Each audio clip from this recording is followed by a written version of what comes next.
It's mini vlog.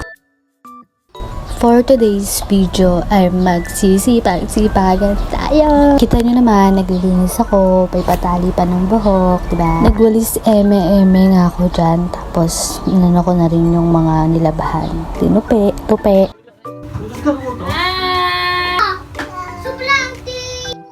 Nagtutupi pa rin ako kahit magulo sila, kasi mas magulo pag magulo sila tapos magulo yung gamit.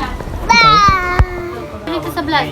Hi! Tama kasi para.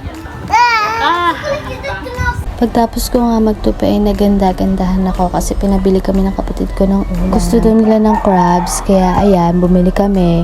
Wala naman kaming choice kasi pera naman nila yan. Boyfriend ko nga pala yung nagluluto niyan, kaya for sure masarap yan. Marunong naman ako magluto niyan, kaya lang talaga pag kasama mo yung boyfriend mo, asawa mo, syempre, as babae tayo, mag-iinarte tayo. Hindi ko yan alam, pero alam ko talaga. Sana hindi ito mapanood ng boyfriend ko kasi baka hindi niya na ako lutuan. And ayan na guys, ayan na yung finished product. Mukhang masarap, diba? Ang masarap talaga. Sobrang sarap talaga guys. Ang dami kong nakain kasi sila hindi naman sila gaanong mahilig pero nasarapan din sila.